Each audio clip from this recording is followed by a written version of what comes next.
গাড়িতে চাপতে যাচ্ছিলাম, তখন একদিকে যেখানে খাওয়া দাওয়া করেছি ওটা ৭৭ নম্বর কাউন্সিলরের ওয়ার্ড, ওখানে মমতা ব্যানার্জির বিধানসভায় পড়ে।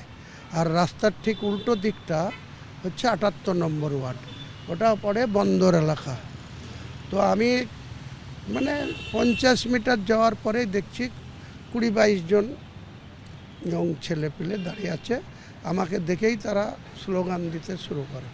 আমি যখন গাড়িতে চাপতে যাই তারা গাড়ি ঘিরে ধরে প্রায় আমাকে মারতে উদ্যত করে এবং এখানে রাজনীতি করবেন না, এখানে এই আমি কোথায় রাজনীতি করেছি? এখানে আমি এসছি, কারো বাড়ি আসতে পারি না, তোমার অনুমতি নিতে হবে এইসব। ওই তো শাহবাজ বলে একজন আছে, তার নেতৃত্বে প্রায় 25 জন ছিল।